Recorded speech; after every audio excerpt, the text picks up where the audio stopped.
Well, thanks for everyone for joining us and for disregarding the possibility of frolicking in the garden. Today we have two fantastic speakers joining us, Jack Sargeant and Oscar Joyce. We'll hear Jack's paper first and then Oscar's, and we'll hold on for questions until the end, and we'll go through how you can ask a question then. So we'll start with Jack's paper. Jack Sargeant studied at the University of Amsterdam and at University College London, where he submitted his PhD in February 2021.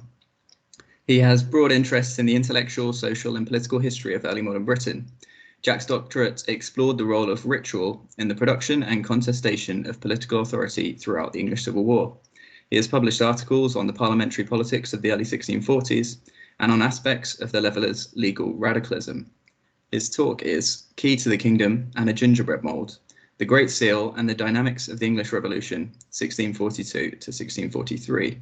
Over to you, Jack. Great, thank you. Thanks to Will and Danny for inviting me to speak today. It's really nice to have the opportunity to talk about some of the ideas that have occupied me over the last 3.5 years, and also return to my research after some time away since I submitted. So hopefully it's not too apparent that I'm sort of lacking in match fitness. But anyway, can everyone see the PowerPoint? Is it looking good? Great. So in this paper, I'm going to set out and expand upon some of the research from my thesis. And I argue in the thesis, the kind of overarching argument is that material objects played a critical role in the authorization of political power throughout the early modern period in general. But I approach this through the 7 years of civil war in particular. And I argue that many of these recognized objects of authority were openly contested by and between royalist and parliamentarians, each laying claim to legitimate political power. So today, you may have guessed, I'm going to focus on one particular example of one of these contested objects, and that's the Great Seal. I hope to demonstrate how a sort of micro-historical attentiveness to material artifacts can offer both a route into tracing important developments in political thought, and also the particular sort of factional dynamics of the politics of the 1640s. So I'll start by outlining in relatively broad terms what the function of the Great Seal was. In simple terms, we might think of the seal as an institutional or bureaucratic substitute for the monarch's signature. Usually wrought in silver, its mark was impressed in wax upon official documents to signify the sovereign's assent. The affixing of the seal formed part of the customary issuing procedure of royal proclamations and was carried out by an official at the royal court known as the Lord Keeper.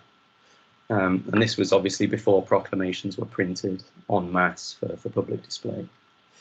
The seal also featured on an array of other official texts, including a variety of writs and warrants, and the extent to which that was the case is something that we'll be discussing a bit later.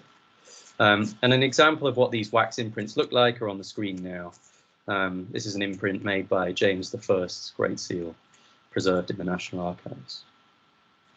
So the seal was not only useful to save the king or queen the labour of hand-signing reams of official documents, but also because, in the words of David Cressy, it rendered the monarch virtually present in cases where they were physically absent. In other words, it allowed members of the Privy Council to maintain the day-to-day operation of government while the monarch was away or perhaps incapacitated. And so, just for an example, this is a charter or a commission from September 1640, after the outbreak of the Bishops' Wars, which confirmed the power of several of Charles I's close advisors, including the Secretary of State and the Archbishop of Canterbury, William Laud, the full power and authority by all good ways and means to provide for the peace and safety of our kingdom and people, while Charles tended to affairs in Scotland. The commission stipulated that in the event of any riot, tumult, unlawful assembly, attempt, act, or other sudden accident of state, the aforementioned would make and set forth proclamations in the king's name. So this is a way of indicating that the Great Seal in some ways made this sort of vicarious operation of power possible. But the seal's practical utility, therefore, reflected a more critical ideological function. In the words of the medieval historian Brigitte Bedos-Rezac, royal seals served to translate notions of transcendental hierarchy into organizing principles of earthly domination, enabling the reproduction of the political order by reifying an abstract or impersonal notion of kingship independent of the king himself.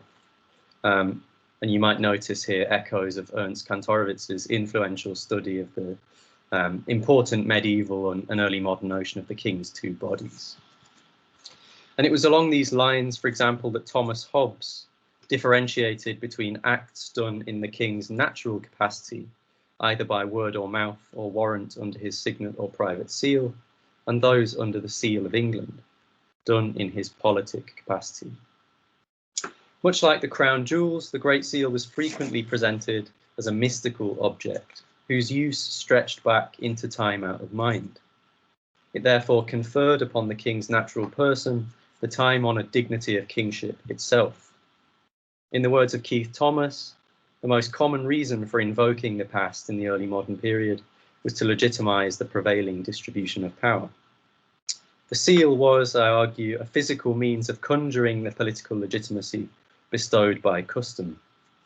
It connected the reigning monarch to the luminaries of the ancient constitution, that is, the powerful notion of the historical existence of an uncorrupted Anglo-Saxon polity before the fall of the Norman invasion, common to both conservative and radical political thought in the mid-17th century. And Janelle Greenberg in particular has written really interesting work on this. But these kinds of historical ideas were physically inscribed on the seal in various of its 16th and 17th century iterations. So we can look now. So this is actually what the first slide looked like, or was supposed to look like. This is a 17th century reproduction of James I's Great Seal, which, among other iconography, which I'm sure royal court historians would be much better at decrypting than I, we can see the attributed arms of Edward the Confessor, which is the small banner on the right-hand side with the 5 martlets or mythical birds between the arms of a cross. And the Confessor will again reappear later. He occupied a central role in much of the political discourse of the 17th century. And here, who we'll be discussing today, this is one of Charles I's seals, the king enthroned between the flags of England and Scotland, and as was customary on the reverse, you can see him on horseback. One of the antiquarian histories that I was reading to prepare for this noted that it was quite unusual for the king to be depicted riding leftwards. Every Great Seal hitherto had depicted the king riding in the other direction. Not quite sure why that was. But the Great Seal was not simply a decorative object, but bore its own political and juridical efficacy. That is to say, certain things could be done only with the possession of the seal. And this became a significant problem for Parliament after the outbreak of civil war in the spring of 1642. The king, Charles I, had fled London in disgrace after a botched attempt to arrest 5 members of Parliament in January, and he soon established a new royal court in York. Within months, hostilities coalesced into the battle lines of the First Civil War. By May, the Lord Keeper of the Great Seal had travelled north to join the king, surreptitiously carrying the Great Seal with him. In the words of the Venetian ambassador, Parliament found it impossible to meet the ordinary requirements of civil justice in the absence of the seal. So began what may be one of the most significant, or at least overlooked, constitutional developments of the 1640s. Select parliamentarians started to draw up plans for the manufacture of Parliament's very own Great Seal, designed to replace that secreted away to the King's Court at York. The proposal caused great controversy at Westminster and elsewhere, particularly among parliamentarian moderates belonging to what historian Jack Hexter famously termed the Peace Party. That was a group of parliamentarians who still hoped that the Civil War would be drawn to a quick and conciliatory conclusion. By May of 1643, however, the House of Commons resolved that a Great Seal shall be forthwith made for dispatch of the affairs of Parliament and Kingdom. The motion was contentious and passed by only 12 votes. Members of the House of Lords equivocated over assenting, startled, according to Charles I's great ally and advisor, the Earl of Clarendon, by a statute dating back to Edward III, declaring such a counterfeiting of the Great Seal to be high treason. Clarendon understood the seal to have been, in all times before, understood to be the sole property of the king and not of the kingdom, and absolutely in the king's own disposal. A list of mischiefs proceeding through want of the seal was presented by MPs to members of the House of Lords in July 1643.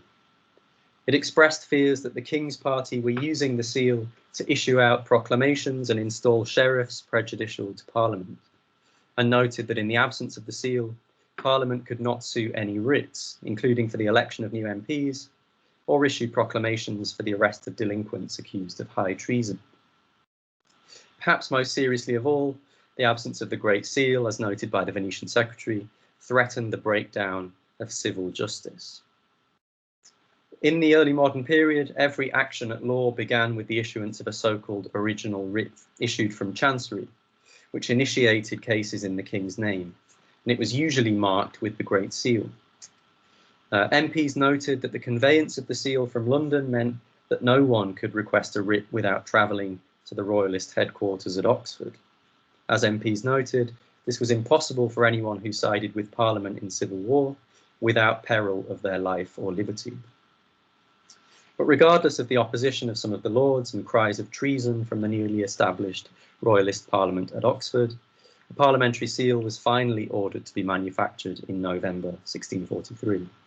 Somewhat bizarrely, and we might discuss later if it's of interest, the potential reasons for this, but the seal continued to bear the image of Charles I, and it was only purged of royal iconography until after the regicide 6 years later. It is clear that many, if not all contemporaries, understood this parliamentary manufacture of the Great Seal to represent not a hollow symbolic gesture, but a decisive grab for sovereignty. Political authority was not simply reflected by the seal, but inherent within it. Charles responded with a declaration accusing Parliament of having taken the three most glorious jewels in our diadem: our power to do, our justice to enforce, and our mercy to pardon. Three such inherent prerogatives that as without them we are no king. According to the Venetian Secretary, the Archbishop of Canterbury, William Laud, attempted to escape execution in January 1645 by presenting Parliament with a pardon from the king, but it was not allowed on the pretext that it was under the old seal of the realm.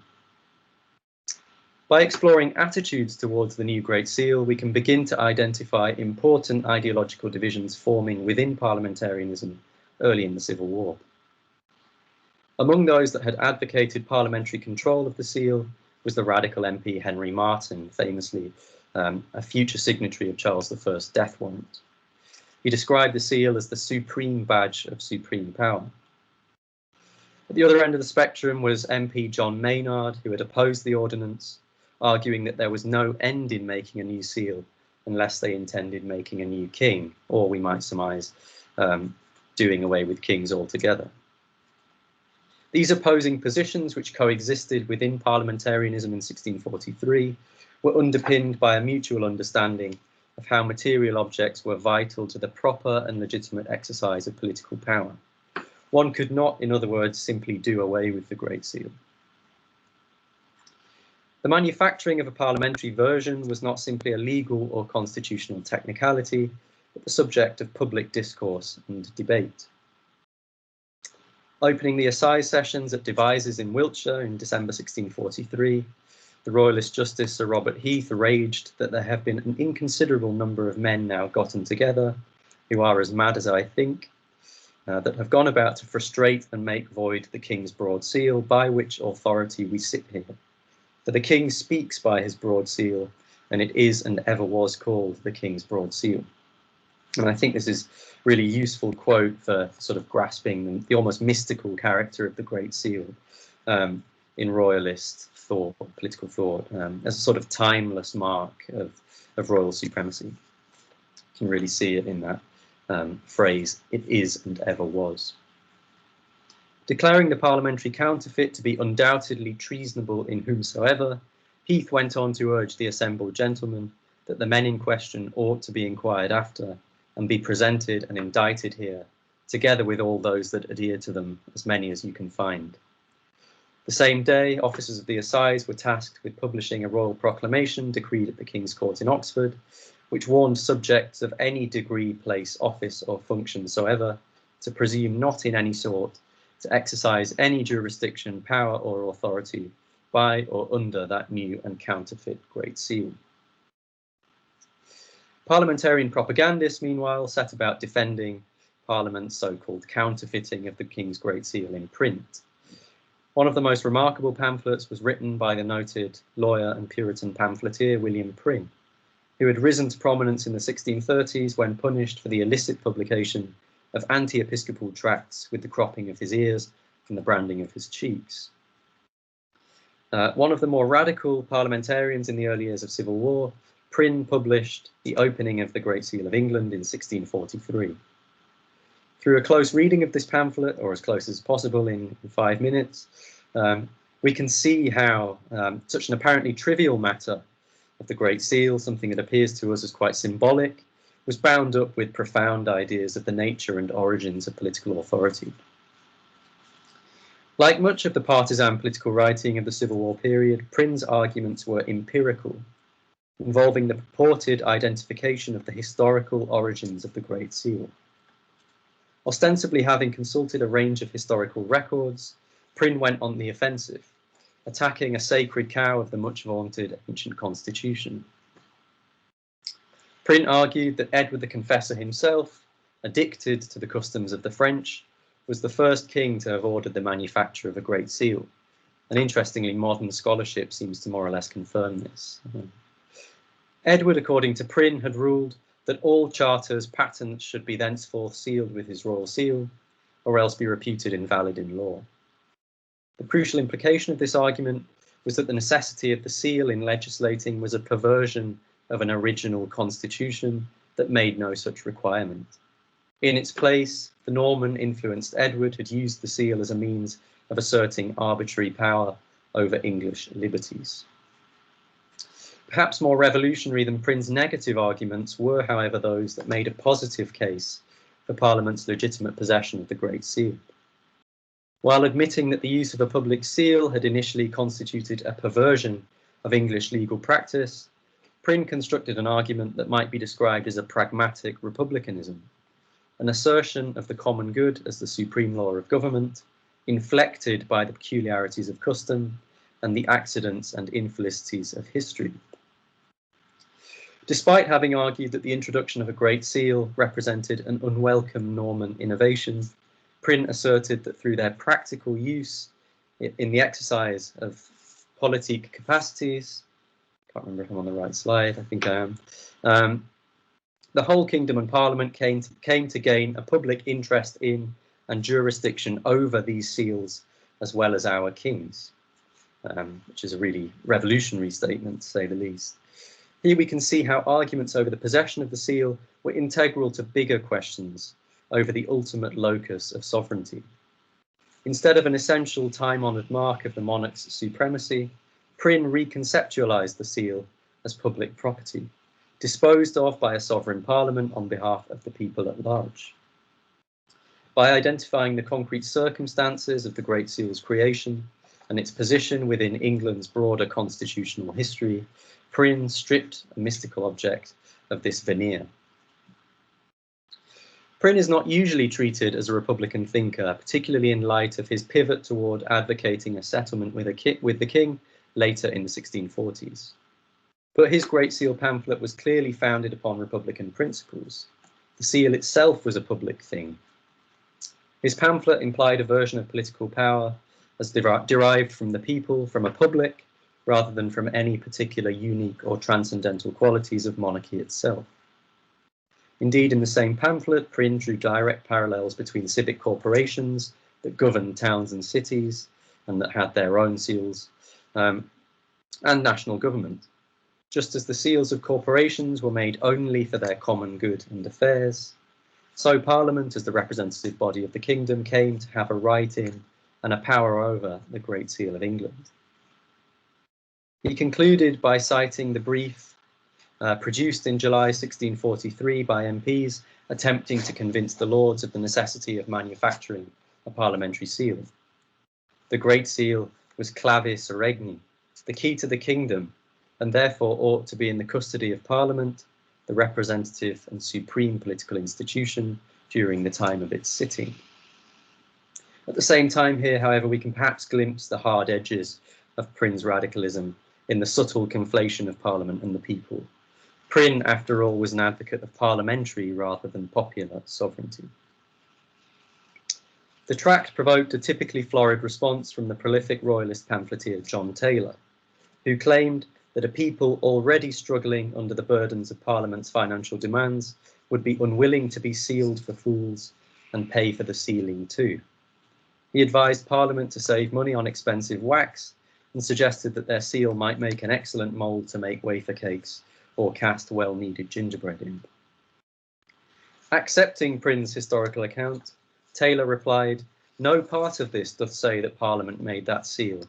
'Tis said the King caused it to be made. Besides, that was not a counterfeit seal made by a faction without the King's consent, or, which is more, against royal commands and proclamations, to the contrary." In other words, the origins of the Great Seal for Taylor were indications of the monarch's power rather than Parliament's. Parliament, however, had pressed on with the manufacture of its own Great Seal, which remained the object of some interparliamentarian controversy throughout the 1640s. In the autumn of 1646, moderate MPs sought to wrest it from the control of the radical Edmund Prideaux, then Commissioner of the Great Seal, and several of his parliamentarian allies, who sought to use the seal's capacity to issue electoral writs to exercise influence over so-called recruiter elections, elections to Parliament in the mid-1640s. Unfortunately, that particular episode is beyond the scope of this paper, but David Underdown has written a little on it. I realise I'm up to time, so to conclude, I hope to have demonstrated the value of an attentiveness to the material culture of the politics of revolution. In the minds of moderate MPs like John Maynard, who remained opposed to all attempts to divest Charles of his sovereign authority, the counterfeiting of the Great Seal represented a scandalous innovation. In contrast, for Henry Marten, manufacturing a parliamentary Great Seal was a means of asserting sovereignty over a tyrannical king. The case therefore reveals the shared assumptions of the relationship between materiality and authority, upon which the ideological conflict of the 1640s lay. These artifacts of authority became vectors through which foundational political questions were disputed and radical ideas were legitimated.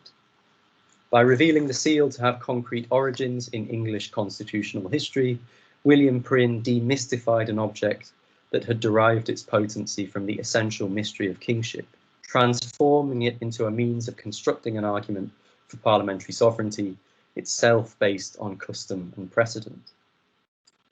For Prin, affirming Parliament's rightful possession of the seal on behalf of the public was also a means of rebuffing more radical anti-authoritarian arguments that located sovereignty in the freeborn English people, rather than in Parliament as an institution. I hope that paying attention to these symbols and rituals of authority might bring us closer to grasping the intellectual developments and political dynamics of the English Revolution, as well as the interface between objects and ideas in the early modern period more generally. And that's it. Thank you. Thanks, Jack, for a fantastic paper. There's lots of things to go on there, but we'll save the questions for the end and move swiftly on to our next speaker, Oscar. Oscar completed an MA in history at Warwick and is currently in the third year of his PhD here at UEA under the supervision of Emily Cockayne. Oscar's research focuses on the phenomena of witchcraft in early modern England. His thesis attempts to apply an interdisciplinary approach to the study of witchcraft beliefs by re-examining how such beliefs were done, with historiographical reflections about concepts of experience, emotion, practice, doubt, and credulity. His paper today is Interdisciplinary Approaches to Historical Witchcraft Beliefs. And take it away, Oscar. Thank you. So suffice it to say that this will not be a comprehensive account of all instances of witchcraft disciplinarity. Just pull up the slideshow for you now. Instead, what I've done is I've chosen 3 examples of interdisciplinary history from which particularly salient historiographical problems can be drawn.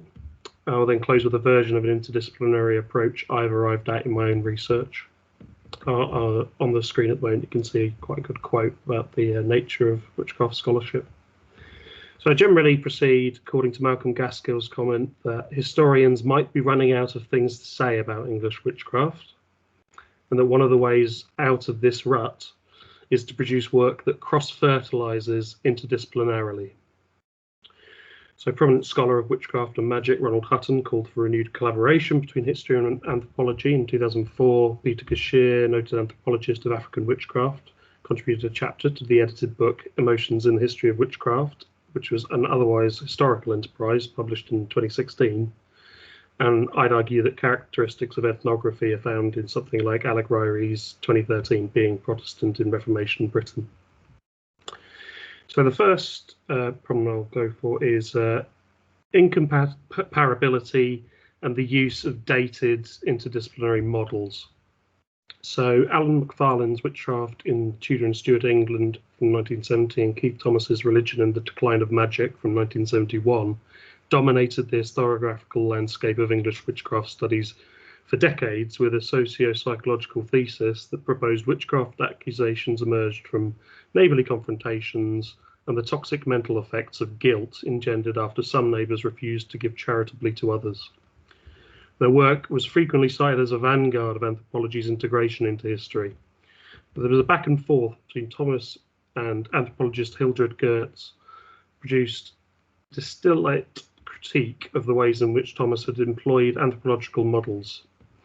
The essential problematic was twofold: a preference for much older theories, namely the works of Bronislaw Malinowski on the Trobriand Islanders, which was published in the 20s and 30s, and E. Evans Pritchard's work on the Azande in Africa, published in the 30s. And this has resulted in Thomas reproducing models for concepts like magic and religion without addressing the significant critiques and deconstructions that those models had undergone in years later, closer to the time he himself was writing. And relatedly, that although Thomas did caveat comparisons between current and historical witchcrafts, the comparability according to such aforementioned categories had likewise become a deeply controversial methodological question. And there's generally as historians, we have a hesitancy about engaging immediately with intellectual trends. And that tends to mean that when we do inevitably take them up, we do so sometimes so belatedly as to earn scornful condescension from our colleagues in sister disciplines, according to one historiographical overview. And for some perspective, that comment was made 3 decades after the Thomas Geertz debate took place. So even if we are not on the cutting edge itself, I think we need to be a little bit nearer to it. So the second point I'd like to make is I'd like to excavate the imbroglio occasioned by Robert Darnton's The Great Cat Massacre in 1984, and how it illustrated an issue with privileged or preferred symbolisms being read into history. So Harold Marr, who was writing a few years removed from the dispute, summarised 2 principal critics of Darnton, namely Roger Chartier and Dominic Le Capra, as having agreed upon Darnton's tendency to treat symbols and text as transparent registers of cultural meaning, arguing instead that they have more ambiguity and internal complexity than Darnton allows. Marr himself accused Darnton of having falsified his own preferred reading of contemporary symbolism by way of omitting the second half of the text, which chronicled the Cat Massacre, in which the symbolic tensions which Darnton had accentuated were neutralised and resolved. Darnton was embodying the principle Derrida identified in his grammatology as having permeated Western metaphysics as a whole, that the longing for the coherence of a transparent primary or natural authenticity, the anxiety that such coherence is impossible, and the attempt to conceal that anxiety by generating textual omissions and equivocations, false dichotomies, and hierarchies.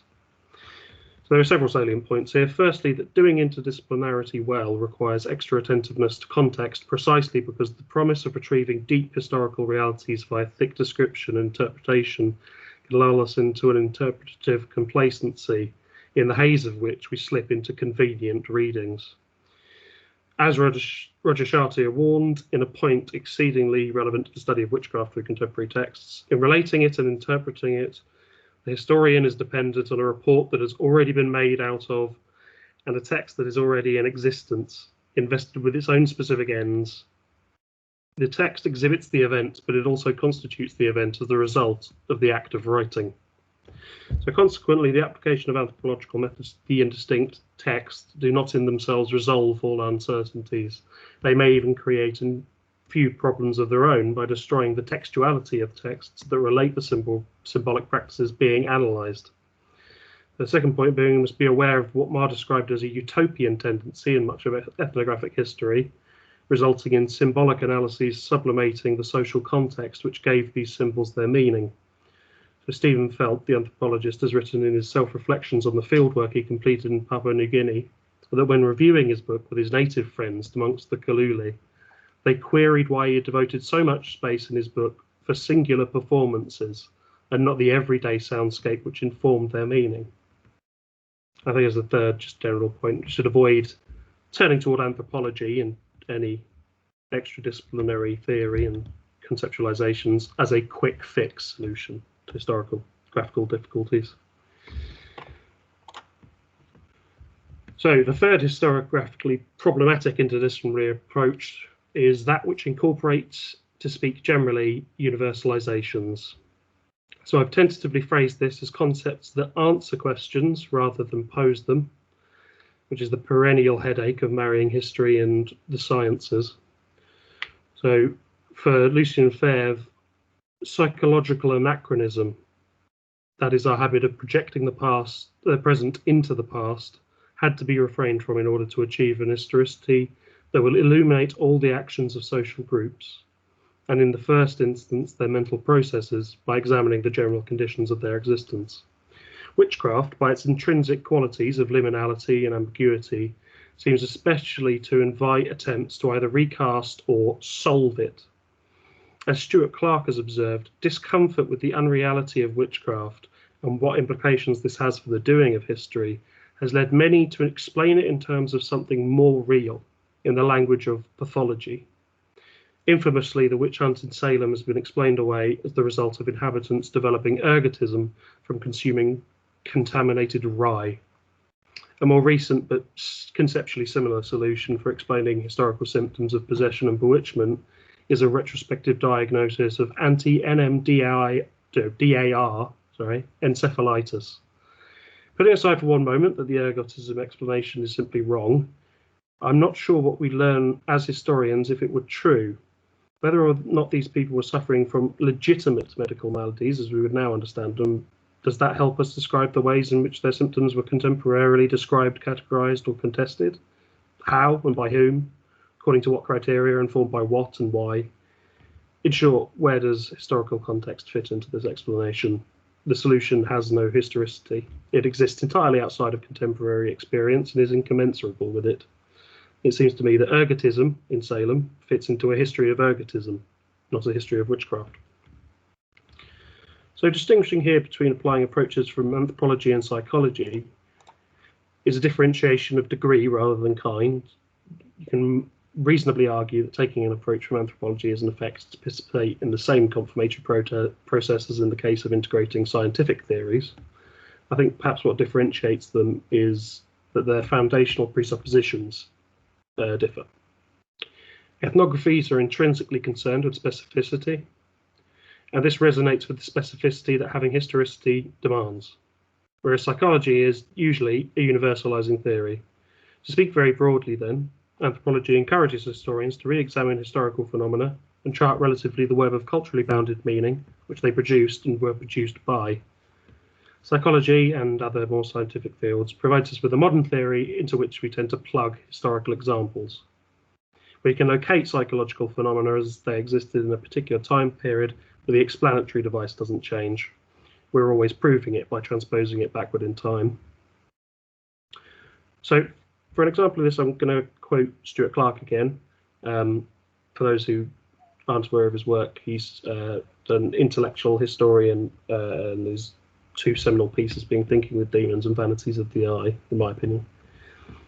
And he reviewed a book by Edward Beaver called The Realities of Witchcraft. And Beaver's Realities gave a thoroughgoing application of what are variously referred to as neurophysiological, psychophysical, psychobiological theories from modern neuroscience to cases of witchcraft in early modern Württemberg in Germany.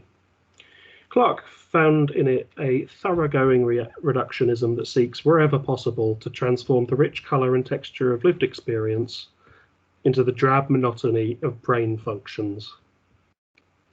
The other major loss is in any attention the ways contemporaries themselves articulated what they felt to be the realities or non-realities of things like magic and witchcraft. So the problem with Beaver's interdisciplinarity is that it is unreflectively predicated on a kind of transcendental realism. And disappointingly, when he had an opportunity to respond to these kind of critiques, he brushed it under the rug and instead focused on some other kind of trivialities of other reviews that had been published.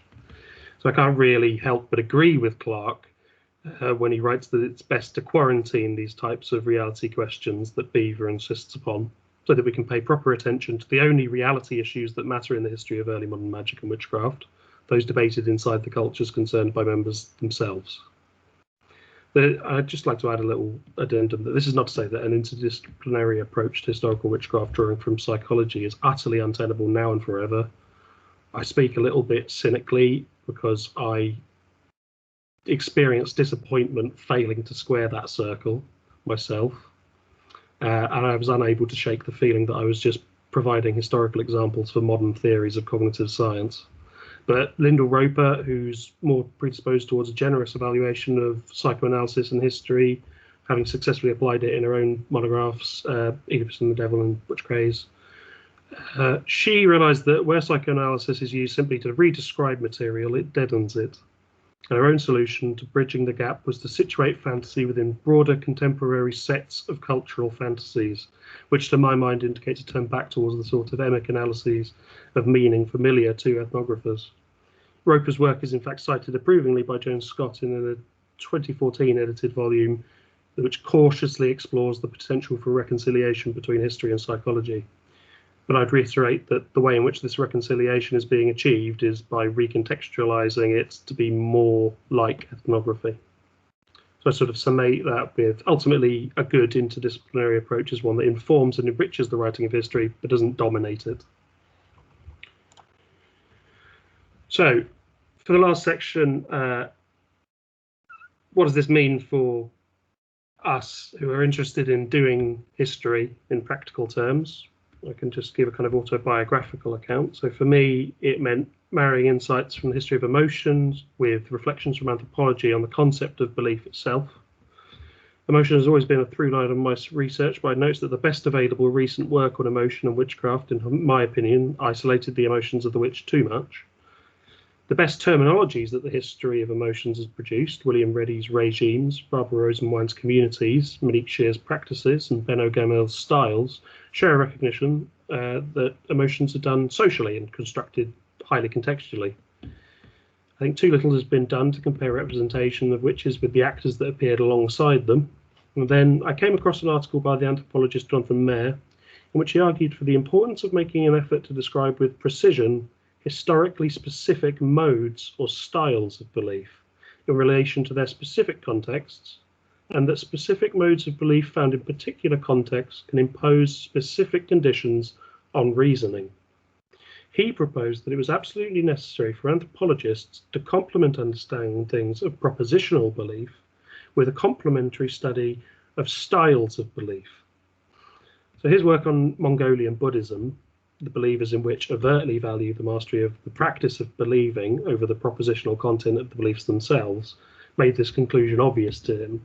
And he wrote a little addendum himself where he wrote, in how many other cases in which content is understood have we disregarded consequential subtleties in the styles of belief that is applied to that content?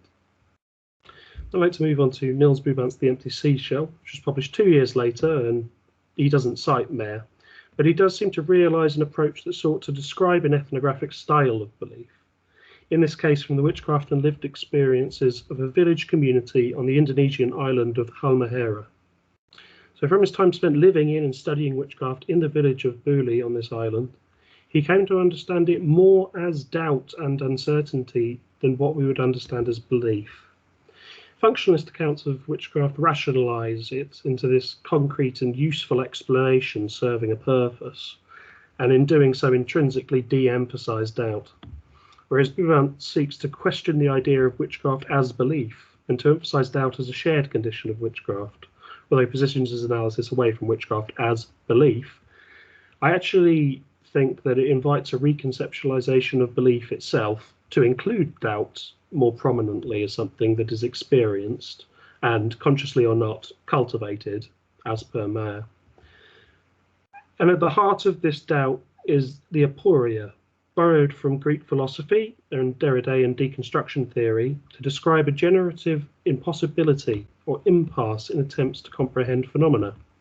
As he puts it, because aporias can never be endured as such, when facing them, people need to continuously produce solutions, however partial and inadequate these solutions may be. In this relentlessly doomed churn of meaning-making and interpretation, I think we can locate both believers in and scholars of witchcraft. Hence the black hole. So what I gained from The Empty Seashell was a renewed fervour to recapture the complexities of how the people of early modern England believed in witchcraft.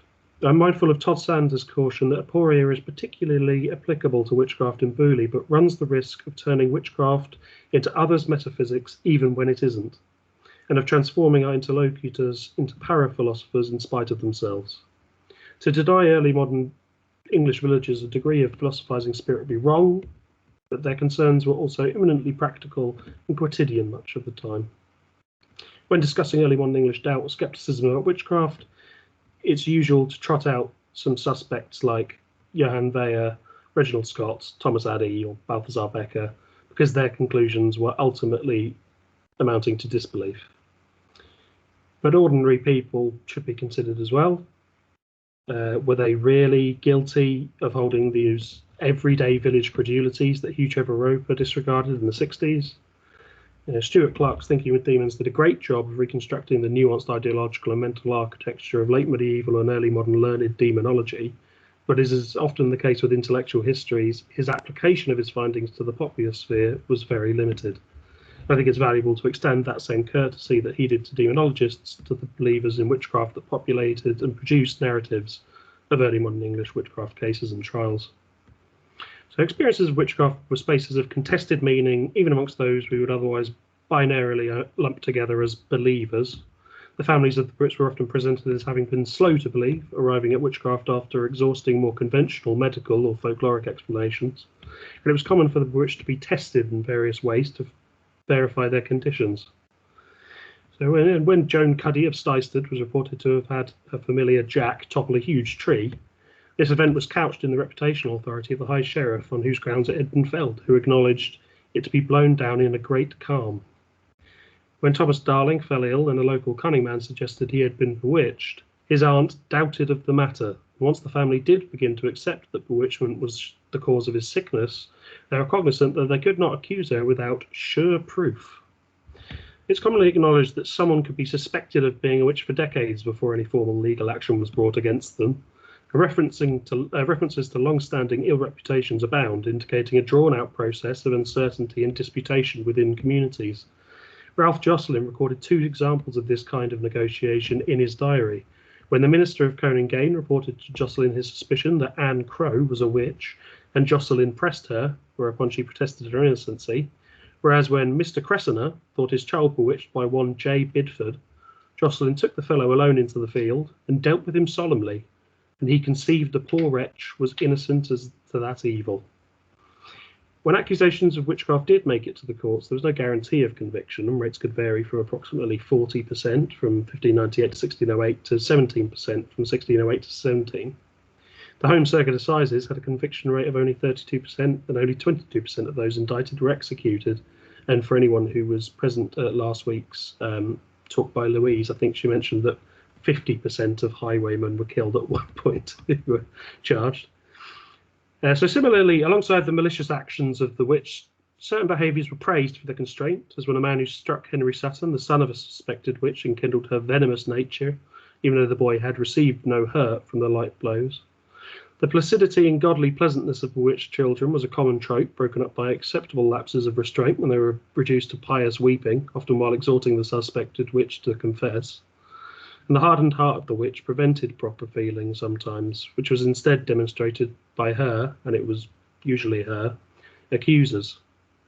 Though when Mary Sutton was so hardened in her lewd and vile proceeding that the custom of her sin had quite taken away the sense and feeling thereof, whereas one Master Enger, who she had tormented, was wrapped in a sea of woes, yet did his discretion temper his passions with such patience.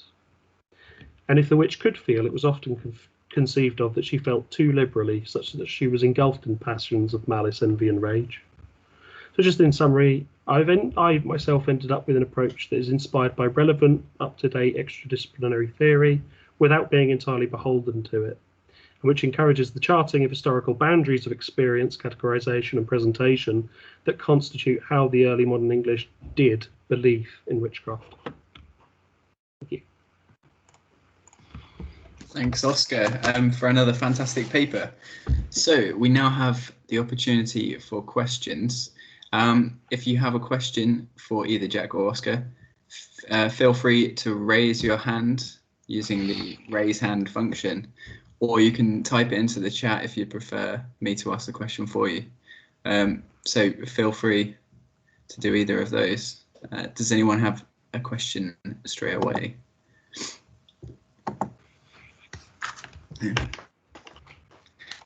Well, I might just ask a question of Jack, if I can. And thanks again for a fantastic paper. It's just a really interesting approach of using an object to draw out much wider historical questions. My first question would be whether there was any discussion of the Great Seal before the Civil Wars broke out in terms of its role. Were there any kind of murmurings of what it represented and things like that? I'm going to really disappoint you here and say I don't really know. I'm trying to think if I've encountered anything like that, but I don't think I have. I couldn't say. No. My instinct is that it would have essentially have. It could potentially have played into sorts of debates that were ongoing during the period of personal rule, or particularly James I. There was lots of controversy on proclamations, overzealous use of proclamations. Famous case in 1610 when Edward Coke recommended that the king could not effectively legislate without Parliament. It may well be that the Great Seal played some kind of role in these discussions, but I couldn't say for sure. How closely they were related as issues. I would imagine that it only really entered into sort of political debate or discourse in the 1640s. Yeah, it's just really interesting how these things suddenly explode into public debate in the 1640s, and you feel like somewhere it must be bubbling under the surface, but unfortunately it rarely actually comes above the comes above the surface. Well, thanks for that. Do we have any other questions? Feel free. Danny, I can see your hand is raised. Go ahead. Yes, again, thank you both for some really interesting talks. Obviously, for me, the interest is in witchcraft, and I found particularly interesting your idea about returning back to the contextual nature of it, and that often some of our ideas about how we've attempted to contextualize witchcraft through modern anachronistic lens removes some of that sense of magic from it. I think, though, personally, one of the things that we are tending to lack is an understanding of the religious beliefs that, in terms of people's worldviews that add to understanding of witchcraft, our modern lack of respect or interest in the religious conflicts ongoing during the period can sometimes prevent us from making those connections. Do you feel, therefore, that there is enough religiosity in people writing about witchcraft currently?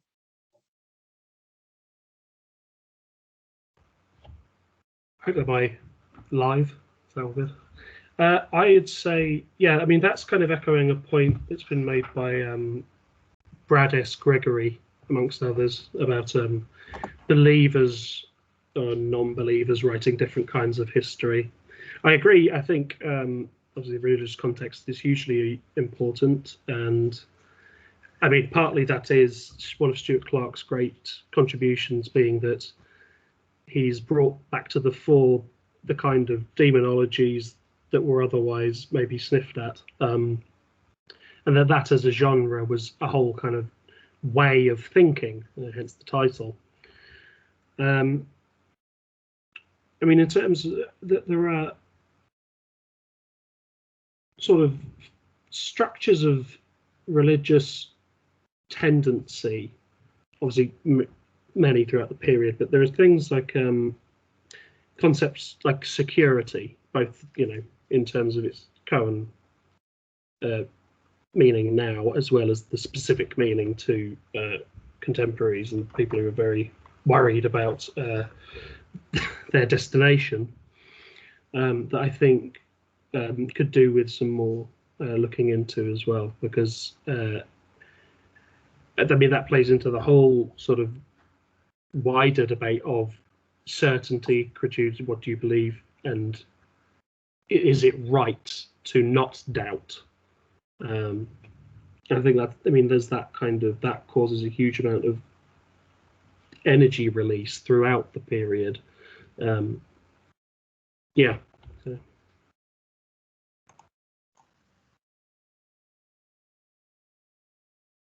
Yeah, thank you very much. That's a really great answer. Excellent. Any other questions for Jack or Oscar? I have another one that I think. Could I ask a question, Will? Yeah, of course. Yeah, go ahead. This is for Jack. Thanks for really interesting talk.